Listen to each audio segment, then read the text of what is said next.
Monster tensions, as Brother Charles pointed out, that makes us post-monster tension. And so we have been here since 1488 through all kinds of ups and downs and very difficult circumstances. But the friars have managed to stay here in Galway, preaching the Word of God throughout those centuries. And we're delighted to say we're still flourishing today with the help of God. So I'm going to introduce Paul Vander Klay and Paul Kingsnorth. I'll ask them to come up and take their seats with us here. So it's a real honour to welcome here Paul Vander Klay and Paul Kingsnorth, one of whom made the journey here from Sacramento, California, and the other from Lochray. I'll let you figure out which one is which based on jet lag they got. Paul Kingsnorth is a writer who has been publishing all kinds of articles and books, fiction and non-fiction, for over 20 years now. In his writing, he has, among other things, been heavily critical of globalism and consumer capitalism. And after a great deal of spiritual seeking, which we'll hear more about in a moment, he came to faith in Christ, was baptized and received into the Eastern Orthodox Church in January 2021. Paul Vander Klay is a pastor in the Christian Reformed Church in North America. The equivalent tradition here in Ireland, I think, would be the Presbyterians. And for the past decade or so, has been prolific on YouTube. His channel includes 3,200 videos, which is astounding. He offers his own fascinating commentary on faith and culture. It's always worth listening to. But he's also interested in promoting good conversations, not only in the context of evangelization, but also within the life of the church. And with this purpose in mind, he developed what are called estuary groups, which we'll have a chance to experience a little later in the day. And the topic of this panel is Christian culture.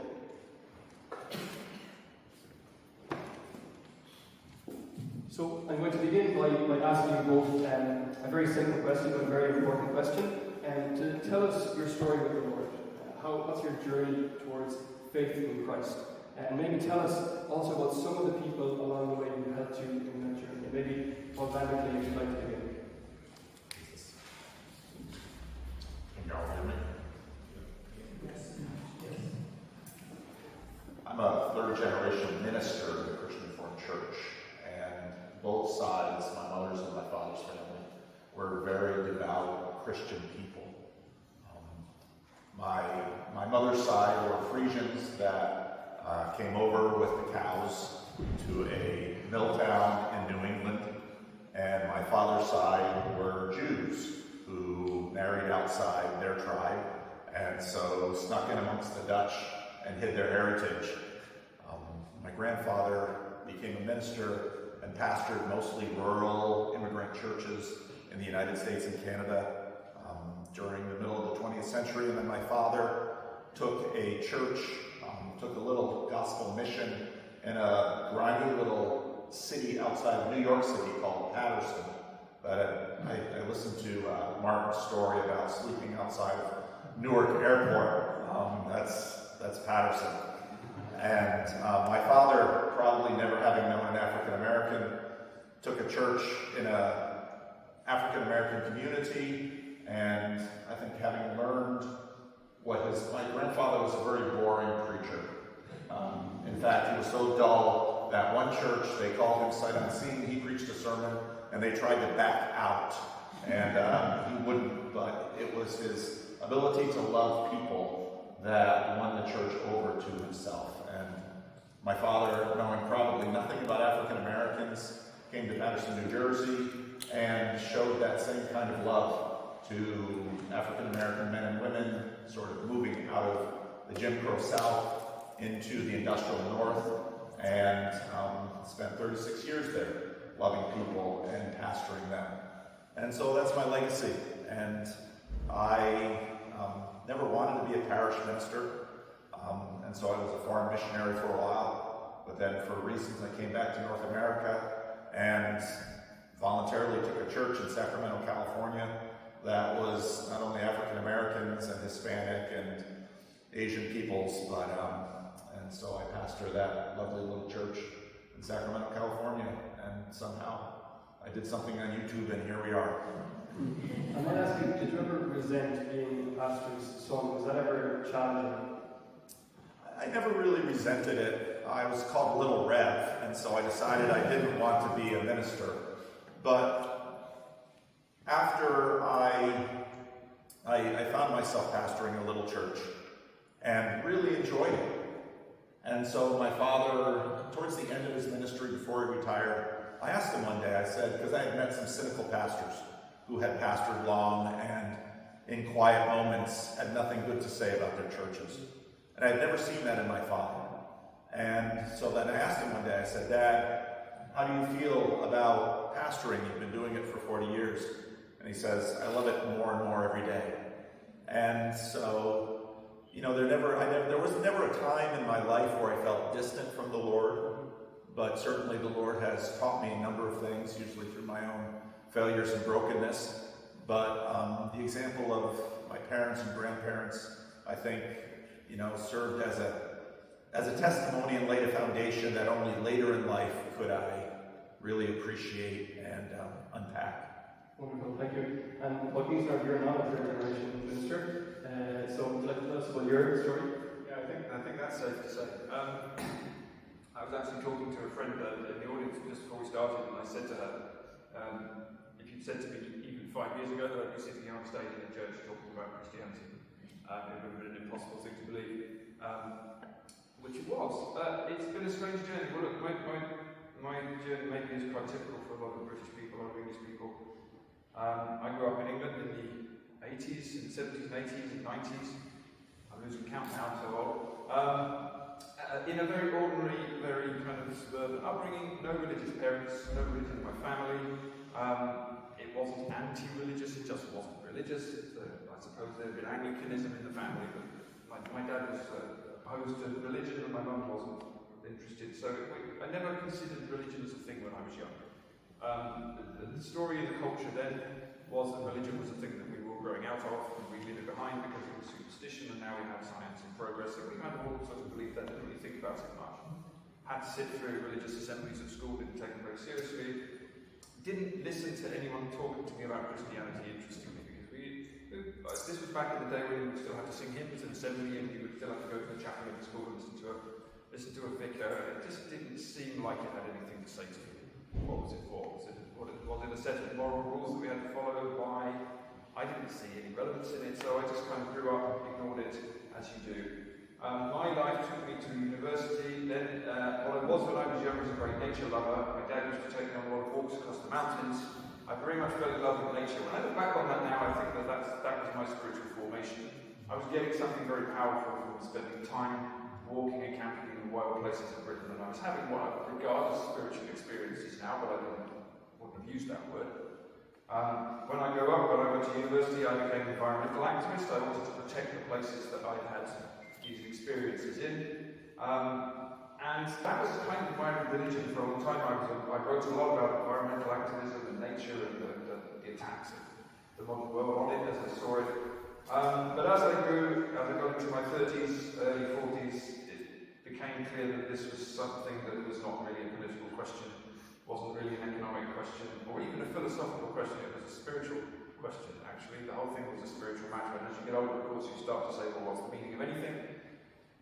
So I started exploring spirituality, and when you're a sort of homeless Western English person in the 1990s, you immediately go to Buddhism, right? Because this is what we do, we go off to Buddhism, because, interestingly, we don't think we can get anything from Christianity for whatever bundle of reasons, so go off to the East.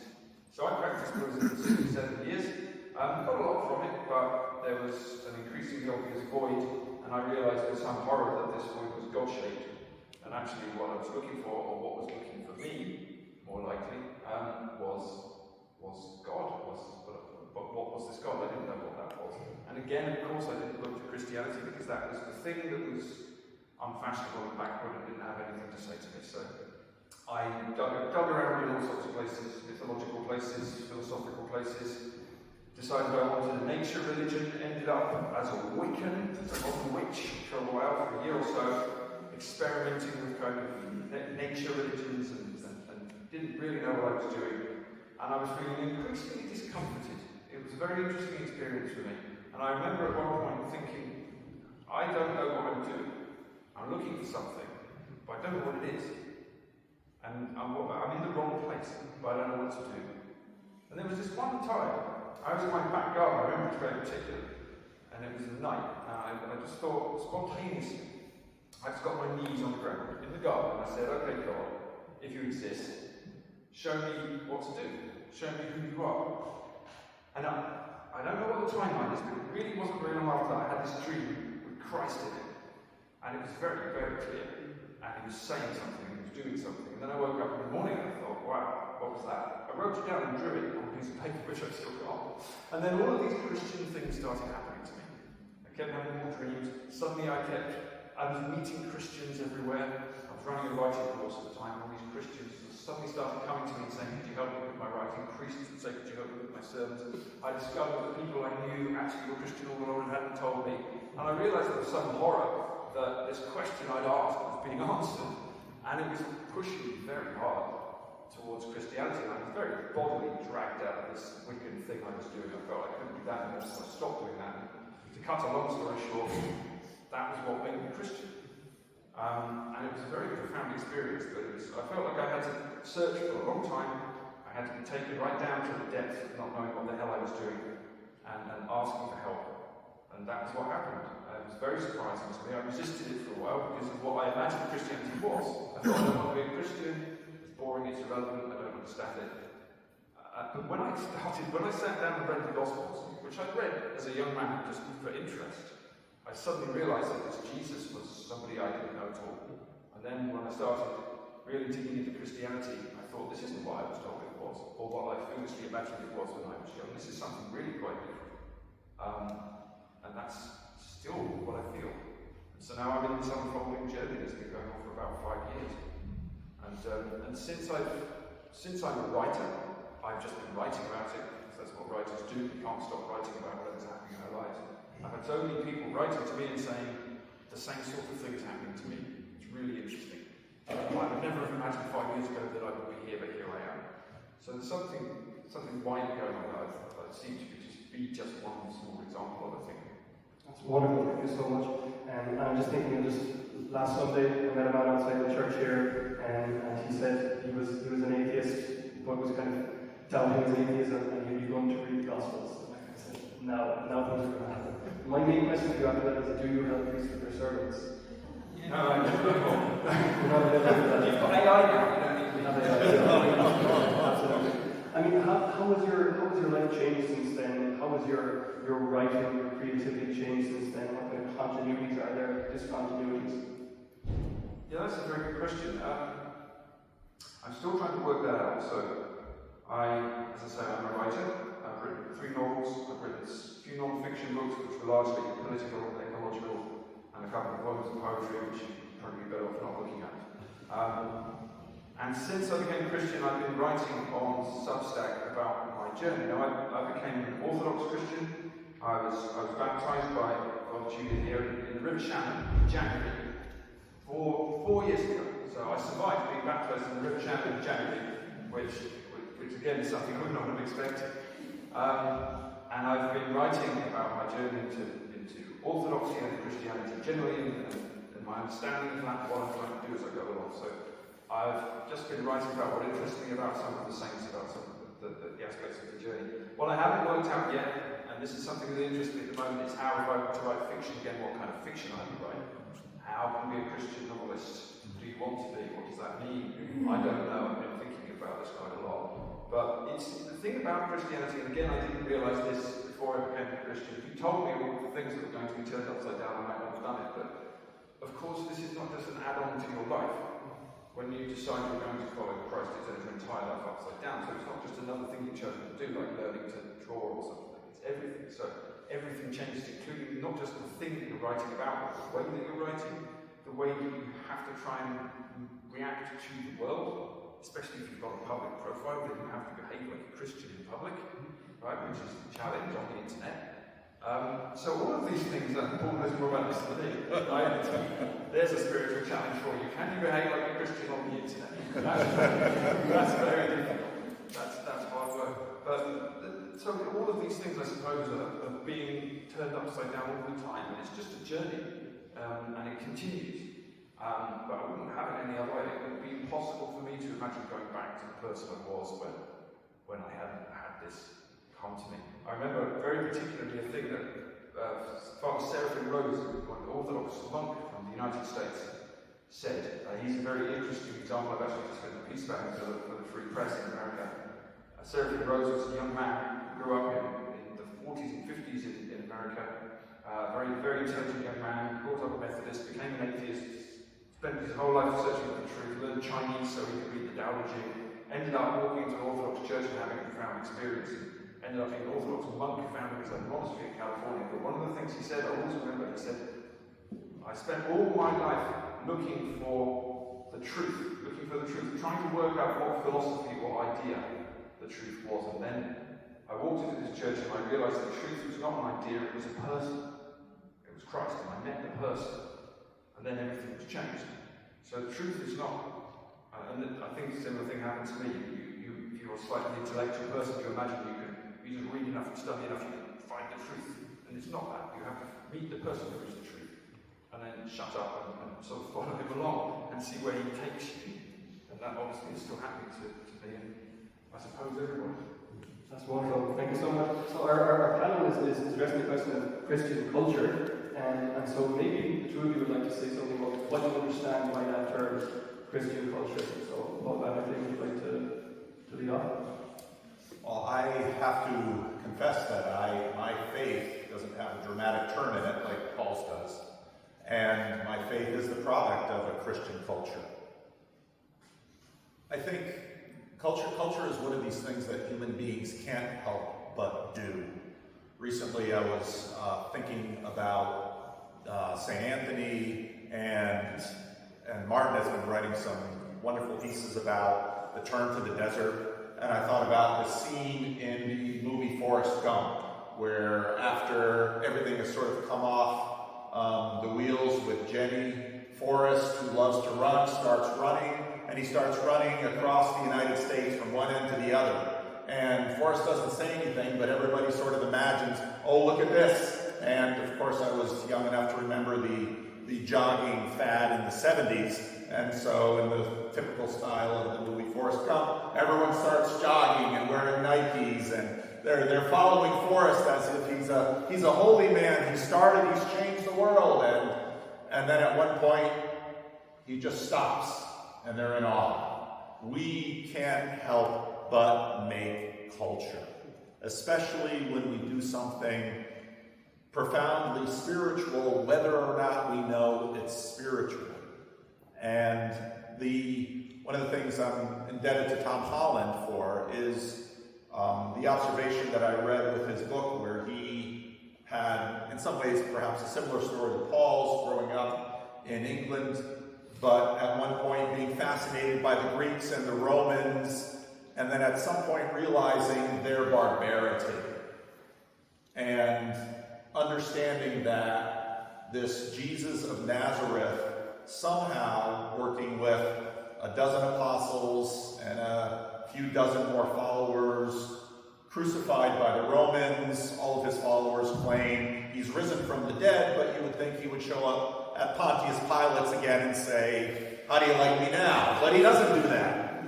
And he just tells these disciples when they say, now will you restore the kingdom to Israel? Now will you make Israel great again?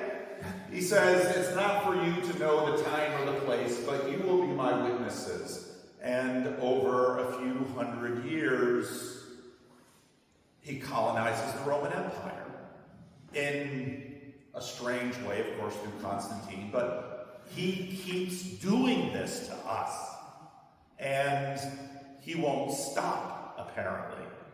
And I think we find that on one hand terribly unnerving, because when we make culture, we usually like to try to preserve it, but Jesus just won't leave us alone, and that story keeps happening to us. Well, thank you. Would you like to add anything to that? Yeah, it took me a while to realize, I'm very slow, so it took me a while to realize when I became a Christian that Jesus is still around. I thought, oh, Jesus, yeah, we read about him in this book, and now we follow him to the church, and eventually he'll come back. But no, he's still here all the time, and we follow him all the time, and that's what makes the Christian culture. So as Paul says, culture is what people do. So it's a question of who you're serving. That's what I think now. Which God are you going to serve? Everybody's serving a God, including atheists and technocrats and nihilists and Nietzscheans. Everybody's serving somebody. You're going to walk in a direction that a God, or something that isn't a God, but you think is a God, is leading you. And so if you follow Christ, you will create certain types of culture, and there have been many, many different types of Christian culture, as long as it's one. But they'll all have the same core, which is Christian values and teachings of the gospel. Or you can follow any number of other beings, or you can follow yourself, which is really what we do in the modern world now. Having abandoned Christ, we are now turning inwards, and we are trying to become as gods, knowing good and evil, but maybe afraid someone's hurt before somewhere. You can either follow Christ or you can follow somebody else. That's the way it seems to me. So the values at the heart of that, as Tom Holland says, will create particular types of culture. And sometimes they'll be corrupted, and then they'll be overthrown, and then they'll rot away, and then they'll have to create new ones. You know, there's this phrase from Hilaire Belloc, a great Catholic writer, which I always love. He said, the church is what did he say? The church is a perpetually defeated thing, which always outlives its captors. Something like that, anyway. So Christianity is endlessly renewing itself all the time. It builds up structures, and then they become corrupt, and then they rot away, and then new ones arise. But the same thread is always there. So Christian culture, I suppose, is just what happens when you follow Christ, when you follow Jesus. That's what we do. So this is something that just really interests me at the moment. Where's that going to go next in the West? But yes.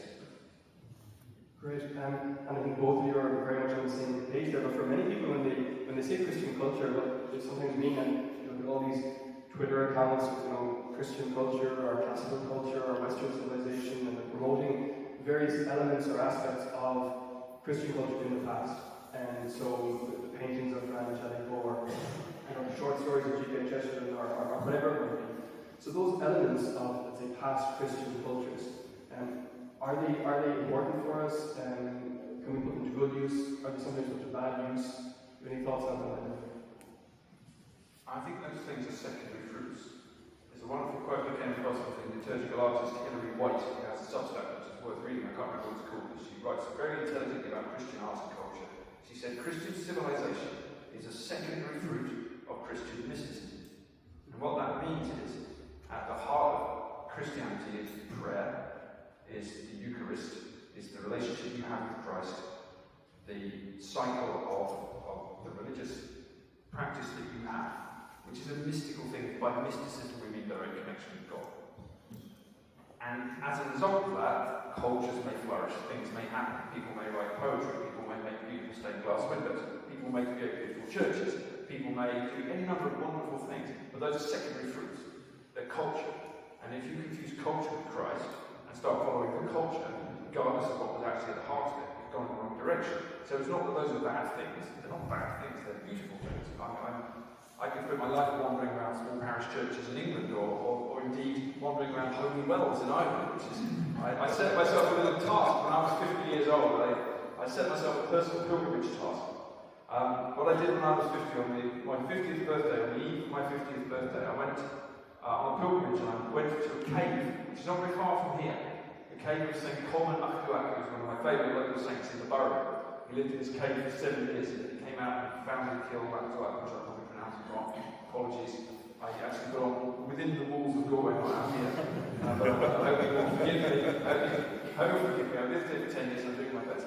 So I went to sleep in this cave, and I slept for a night in a cave that St. Conor had lived in for 7 years, and I came out in the morning and I drank water from the well up under the mountain, and I thought, yeah, I could live here for 7 years, at least if the cave didn't leak, which it did. But then I decided what I was going to do in my 50th year was I was going to walk and explore 50 holy wells in Ireland. I became obsessed with holy wells. There's 3,000 holy wells in this country. I found it fascinating. More holy wells in Ireland than anywhere else in the world. So there's an expression of Christian culture, and for me as somebody who loves nature, that's fascinating because it's Christian culture in its natural setting. Here are these springs that come from the body of the earth, and they're sanctified.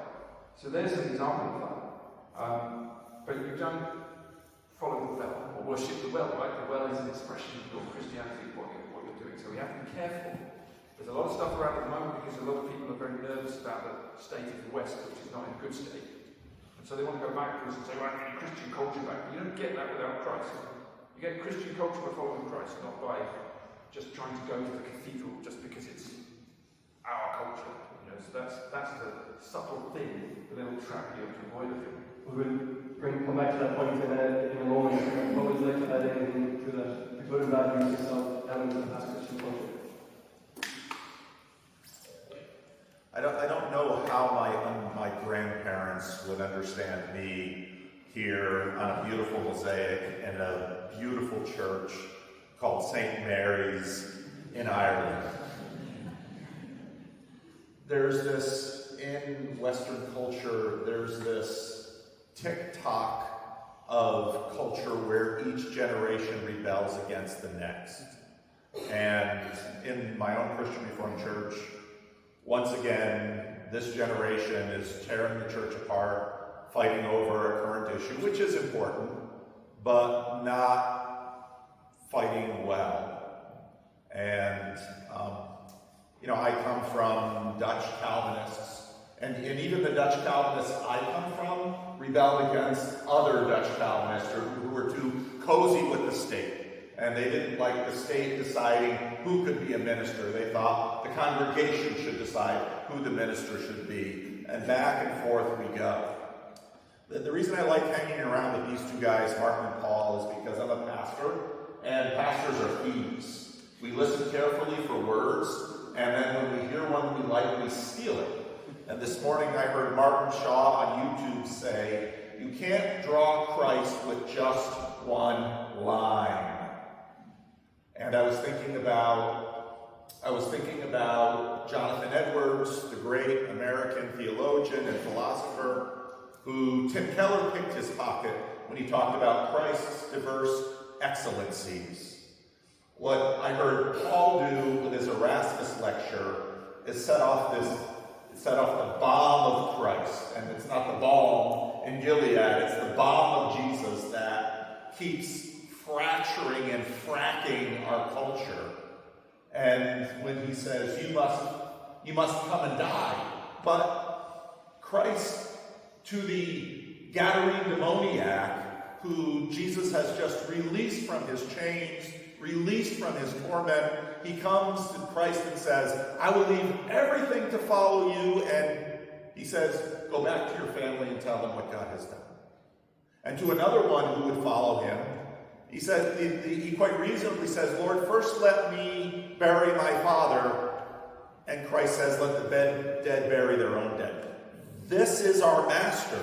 And there's a reason when you read the Gospels carefully that the disciples are often visibly frightened and at moments terrified of this man that they have left to follow. And that is the Christ that just keeps both wrecking culture and out of the ruins builds new cultures.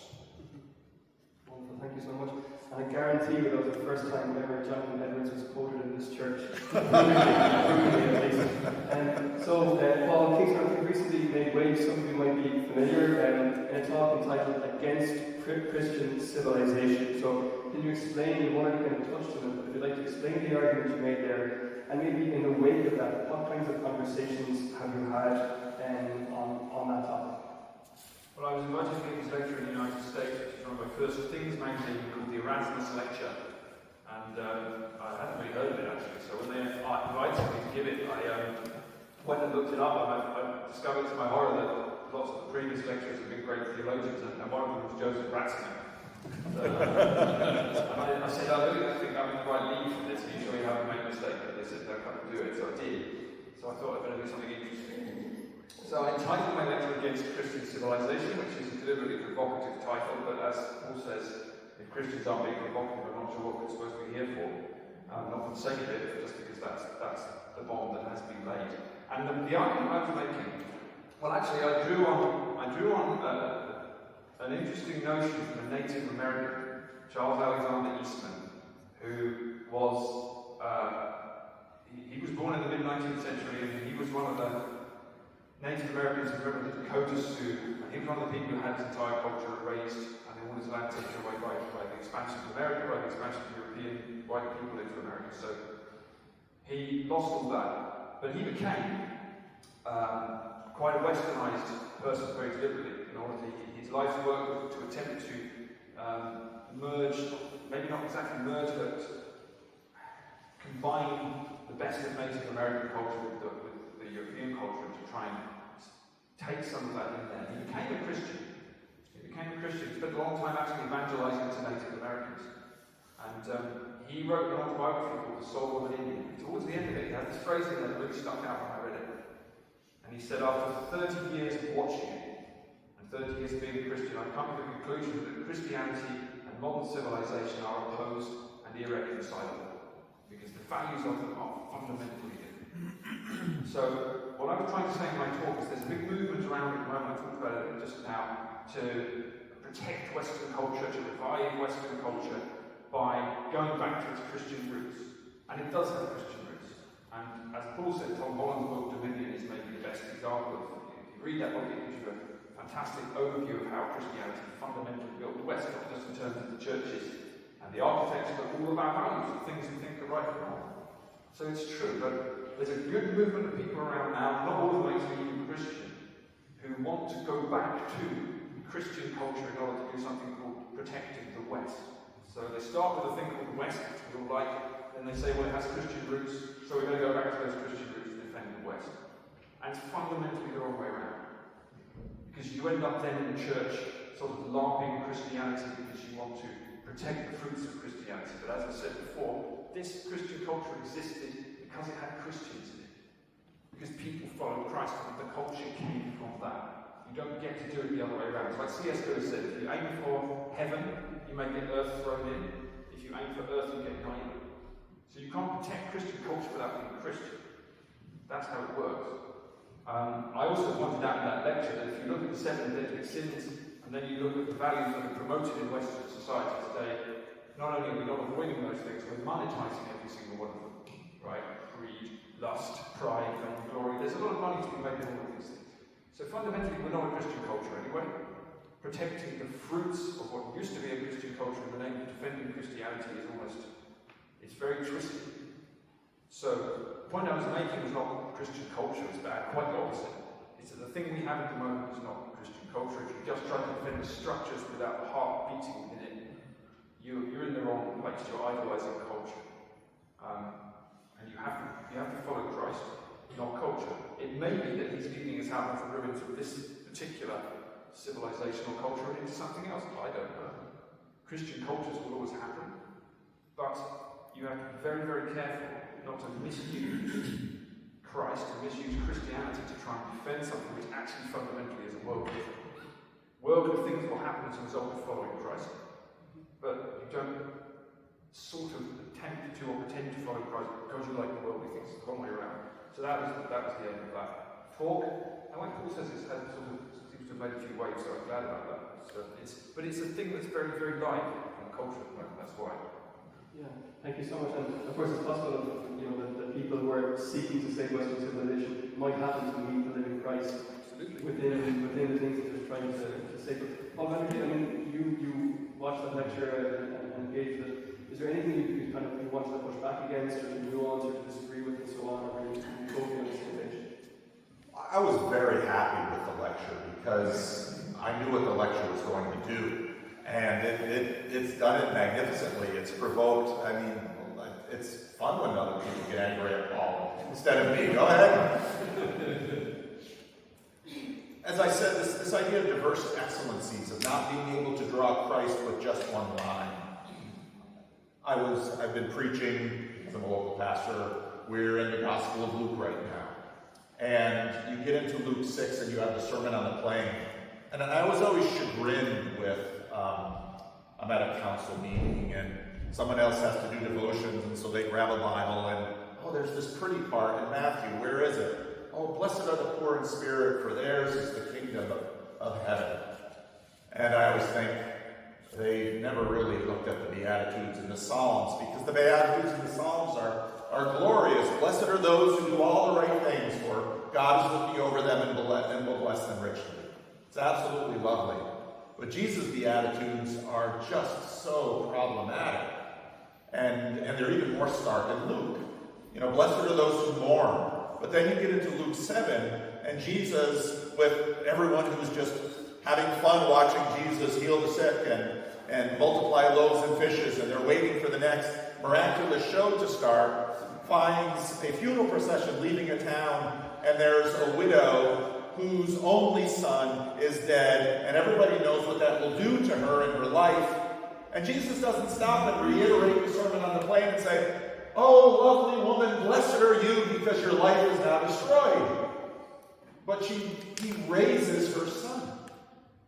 And when the mob, when the crowd to follow him were out of town too far, and they would faint on the way home because the hour was late, and he says to his disciples, "You feed them." And you can just imagine the apostles, oh, look at what he's done to us now.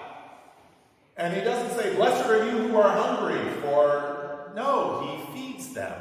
And it's just that this Jesus just keeps doing this to that. But he also, and then we take him and we cast him in that of a rebel, but he's the strangest rebel because he is a rebel in a rebellious land as the only true son of the great king.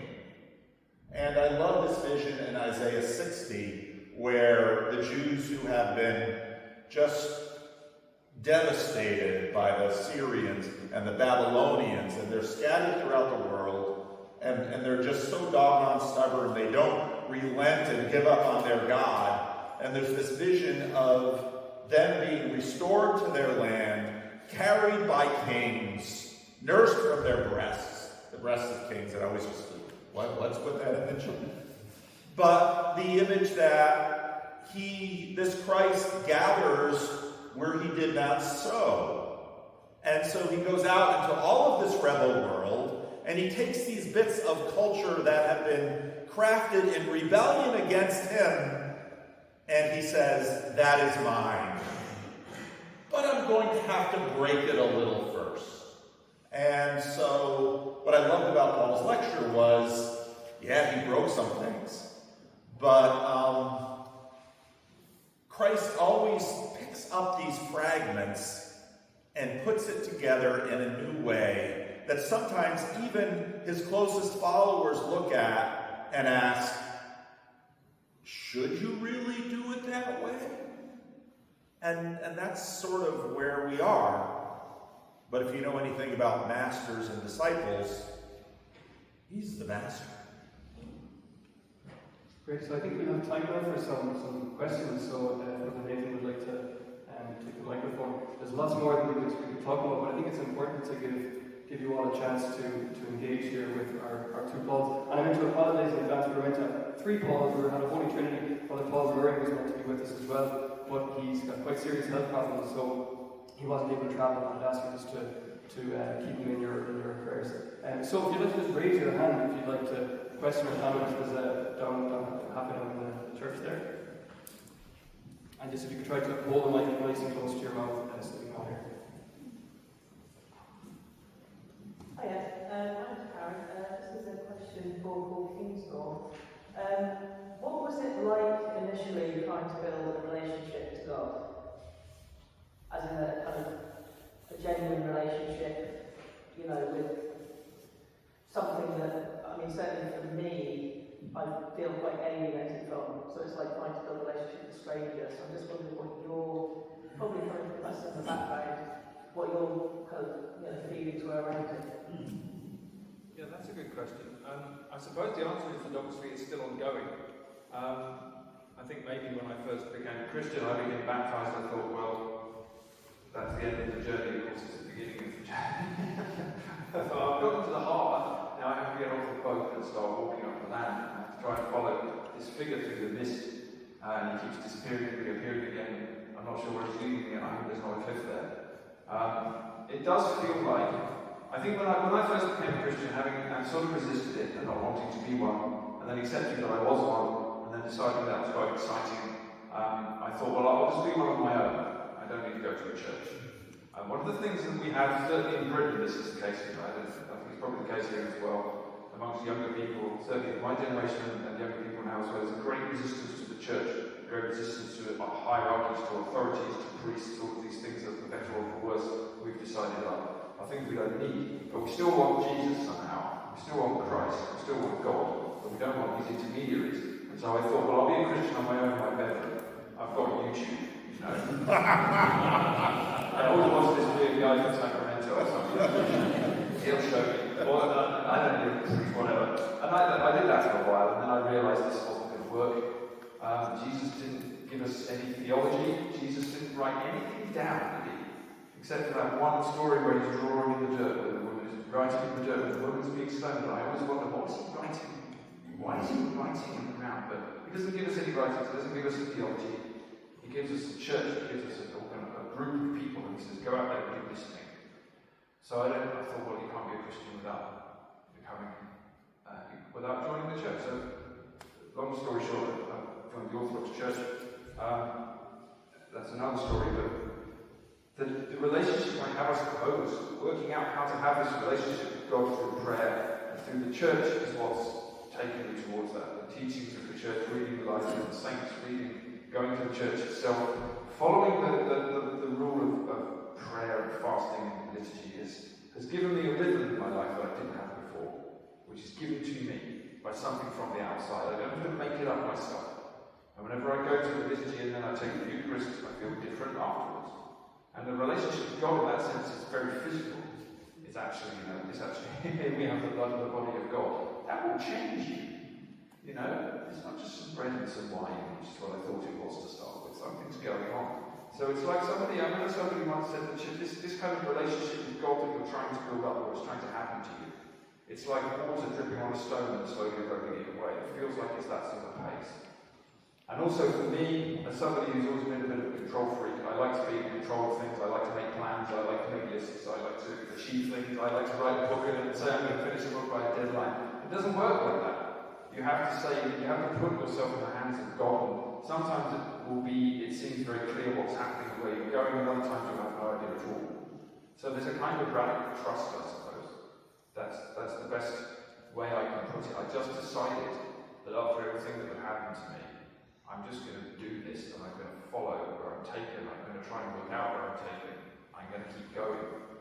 Because there isn't anything else. And so that's what I've been doing. And some days it seems really clear what's going on and happening to me, and other days I've got no clue why I'm even doing this at all. But all the time, there's a direction. If I look back on 5 years or 1 year ago, I can see that I've moved somewhere, or I've been taken somewhere. So that's the best I can say, I suppose, in relationship to it. It's just a kind of surrender. It is actually a kind of surrender, which I'm not very good at, but that's probably the point. Oh, magnificent. A question here, Nathan? Just over here. Hey, thanks, I'm sorry, another question for Paul. You said you looked into... For which Paul? Oh, no, the one on the left. You said you looked into Buddhism and are there any questions in those religions or any, more probably any kernels of truth that you've taken into Christianity that are useful? Well, Buddhism, like I say, is wherever it goes. A lot of people go and they're looking for something. And it's a good tradition, it's a useful tradition.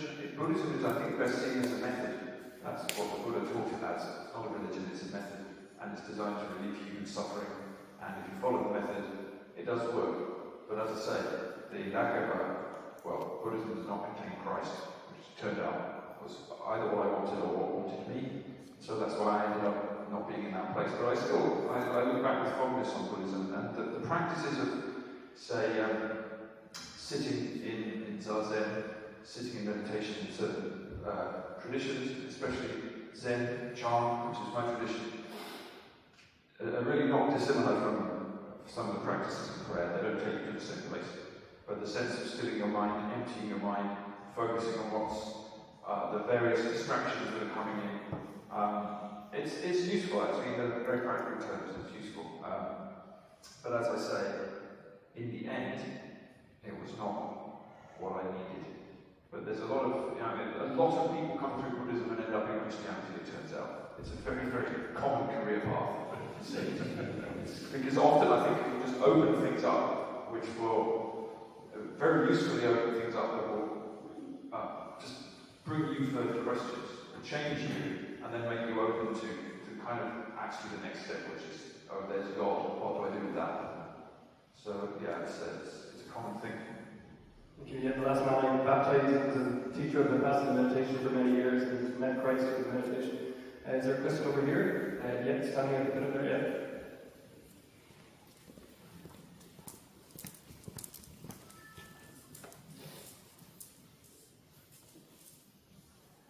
Thank you. It's so interesting. I've been wondering about a Christian culture that is often positioned against the machine or modernity or secularism and the importance of God. It's also positioned against Islam, Judaism, and I'm wondering about your thoughts on Christian culture and interfaith relationships, because often they're positioned in a hostile way. I don't know what your thoughts are on that.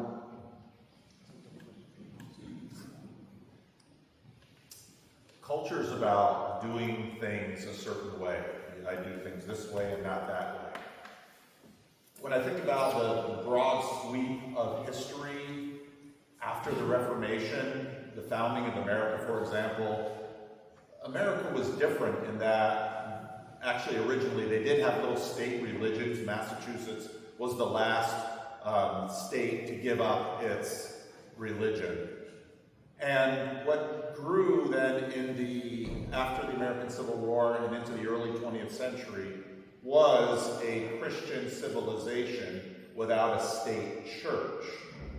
And then towards when you got into the 40s and 50s, they tried to, it was Protestant, Catholic, Jew, tried to integrate that. Of course, the history of Catholicism in the United States was a painful one in some areas. But Catholicism has come on very strong now. 2 presidents of the United States have been Roman Catholic, a number of Supreme Court justices. One of the things that I think, one of the big questions we are dealing with is relationship between church and civilization. And I think another major thing is industrialization.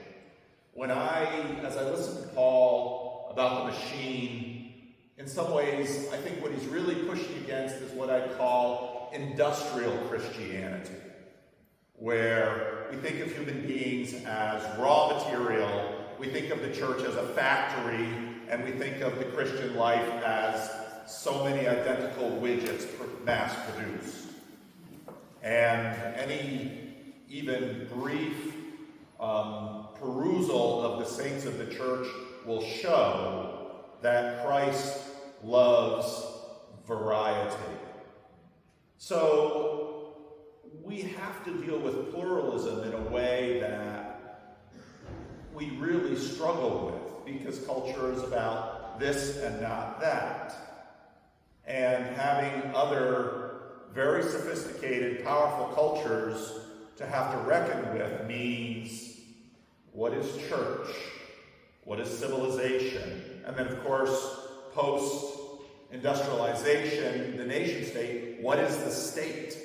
When I look at how many of my friends and relatives are reacting to the first few weeks of the new Donald Trump presidency, I think a lot of idolatry is being exposed because they look at certain state organs as their deity. They are responding in that way. So these are very big questions, because it's easy to point to industrial Christianity and say, that's dehumanizing. Institutional Christianity, I think, is necessary, but how do we sort of find the line between industrial and institutional in a way that honors this God who loves, John 3:16, the world?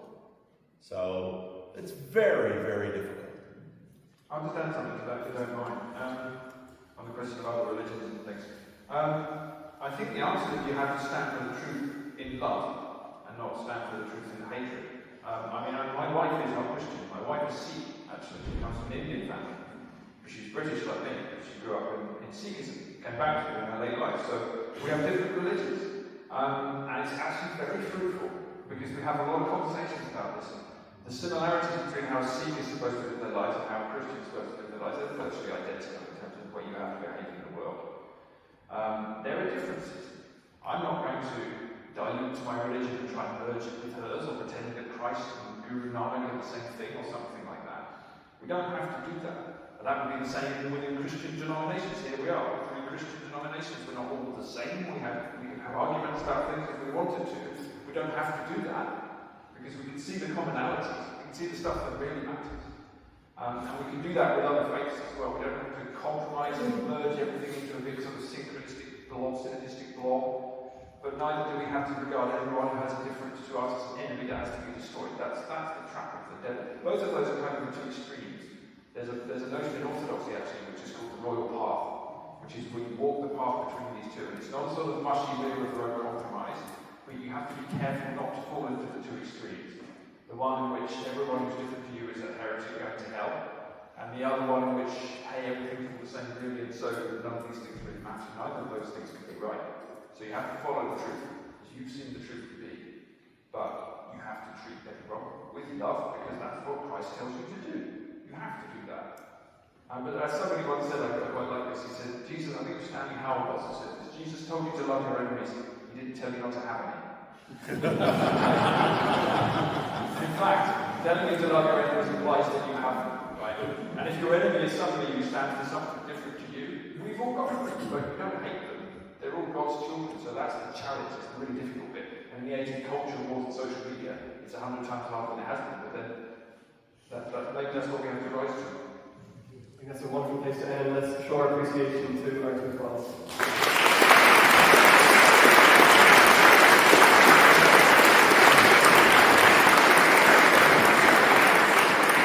So first, we have lots more time for conversation this evening as well, and you can bring all your unanswered questions to the 2 lads. We have tea and coffee now in the tertiary halls. The way to get there is to go straight up the main doors of the church, turn left, and left again. There will be people guiding you, and up the stairs. We'll have to be patient. There's a chance to love each other, be patient with each other, as we queue for our tea and coffee. I say if we try to be back here maybe at 3:45,